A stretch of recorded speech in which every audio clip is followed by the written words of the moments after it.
Assalamualaikum warahmatullahi wabarakatuh. Saya Indah Oktaviasari, NIM 132106. Saya akan memaparkan ujian tengah semester saya, yaitu mengenai perkembangan filsafat ilmu pada masa klasik dan pada masa modern. Sebelum kita memasuki pada masa klasik dan modern, terlebih dahulu saya akan mengulas mengenai filsafat ilmu, yang mana filsafat itu berasal dari kata filosofia yang berarti cinta akan kedamaian. Adapun berpikir filsafat merupakan berpikir secara mendalam, secara radikal, menyeluruh dan mengupas sesuatu sedalam-dalamnya. Adapun pengertian filsafat ilmu menurut para ahli, saya akan mengambil pengertian dari Peter yang mengatakan bahwa filsafat ilmu itu yaitu bagian dari filsafat yang mencoba menggali lagi berbagai ilmu secara radikal dan mendalam agar bisa diimplementasikan bagi kehidupan manusia. Saya akan mengambil contoh jika seseorang ada yang mengalami sakit perut, maka dia akan mengobservasi atau mencari informasi mengenai penyebab sakit perutnya tersebut. Apakah itu karena telat makan atau karena salah makan. Terlebih dahulu dia akan mencari secara menyeluruh atau mendalam mengenai penyakit yang dialaminya. Lalu barulah dia konsultasi kepada dokter. Baik, sekian ulasan sedikit. Maka kita akan lanjut kepada perkembangan filsafat ilmu pada masa klasik dan modern.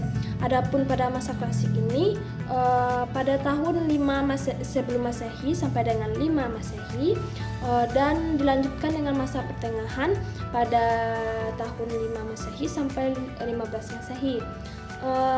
Yang pertama saya akan mengulas tentang perkembangan filsafat ilmu pada masa klasik, yang mana dibagi menjadi 3 periode, yaitu masa Mesir dan Babilonia, masa Yunani kuno, dan masa Romawi. Adapun masa Babilonia atau Mesir merupakan masa prasejarah yang berlangsung sekitar 4000 sebelum Masehi. Pada masa ini adanya perkembangan ilmu pengetahuan di bidang berhitung atau mengukur, menetapkan segitiga siku. Nah, pada masa ini pemikiran masyarakat masih dihubungkan dengan hal-hal yang gaib, masih berpatokan kepada mitos atau legenda. Selanjutnya pada masa Yunani. Pada masa Yunani ini pendekatannya sudah jauh berbanding terbalik dengan masa sebelumnya, karena pada masa ini tidak ada lagi pemikiran gaib atau berpatok kepada mitos atau legenda, melainkan sudah berpikir secara filsafat, itu berpikir secara akal yang sehat. Nah, pada masa ini orang-orang mulai berpikir akan alam semesta atau alam sekitarnya. Adapun pada masa ini masyarakat Yunani itu lebih menyukai pengetahuan seputar ilmiah. Selanjutnya pada masa Romawi. Berbeda dengan masa Yunani, pada masa Romawi ini orang lebih cenderung menyukai pada ilmu yang bersifat praktis, seperti pembangunan jembatan, irigasi. Intinya itu pembangunan bersifat fisik. Dalam periode klasik ini ada beberapa tokoh yang berperan penting dalam kemajuan ini. Yang pertama Thales Metos, yang merupakan orang pertama yang mengubah cara berpikir masyarakat Yunani menjadi masyarakat berfilsafat yang sebelumnya masih percaya dengan hal-hal yang gaib. Selanjutnya yaitu adapun pemikirannya yaitu segala zat yang paling utama dan menjadi dasar dari segala materi adalah air. Selanjutnya saya akan mengulas kontribusi dari Pythagoras.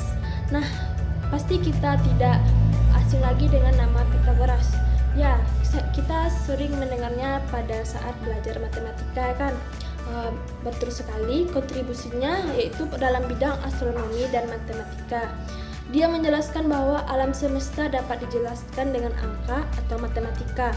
Selanjutnya itu Aristoteles yang merupakan filsuf yang sangat berpengaruh bagi sejarah apalagi dalam berfilsafat. Dia memberikan kontribusi besar dalam mengembangkan metodologi ilmiah dengan pendekatannya yang rasional dan empiris. Aristoteles membedakan teoritis dan praktis. Itu merupakan penjelasan mengenai perkembangan filsafat pada masa klasik. Selanjutnya saya akan menjelaskan perkembangan filsafat pada masa pertengahan. Pada masa pertengahan ini dikenal dengan masa kegelapan, karena pada masa ini bangsa Eropa tidak mengalami perkembangan dalam ilmu pengetahuan, karena segala aktivitas harus didasarkan dengan keagamaan. Karena hal itulah muncullah banyaknya teolog-teolog. Yang menariknya, pada masa kegelapan bagi Eropa, berbanding terbalik merupakan masa kebangkitan bagi agama Islam. Pada agama Islam pada masa ini Islam mendapatkan kejayaan dengan semakin banyaknya tokoh-tokoh ilmuwan Islam seperti Al-Farabi, Al-Kindi, Al-Khawarizmi. Adapun Al-Farabi merupakan seorang komentator dan penulis buku pada masa Yunani kuno yang sangat terkenal di dunia Islam. Karyanya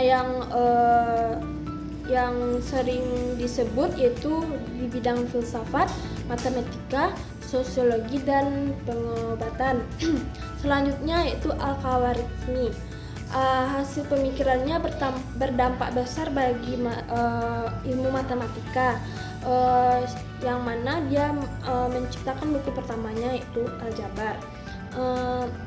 Selanjutnya yaitu Al-Kindi yang merupakan dikatakan filsuf pertama yang lahir di kalangan Islam. Al-Kindi merupakan tokoh yang banyak berkontribusi, diantaranya di bidang astrologi, aritmatika, bahkan di bidang musik. Pada masa pertengahan ini timbul perbedaan yang mencolok. Perbedaan itu terutama terletak pada dominasi agama, yaitu timbulnya agama Kristen yang merupakan ajaran dari Nabi Isa alaihissalam pada permulaan abad Masehi, membawa perubahan yang sangat besar terhadap kepercayaan keagamaan. Agama Kristen menjadi problema kefilsafatan karena mengajarkan bahwa wahyu Tuhanlah yang merupakan kebenaran yang sejati.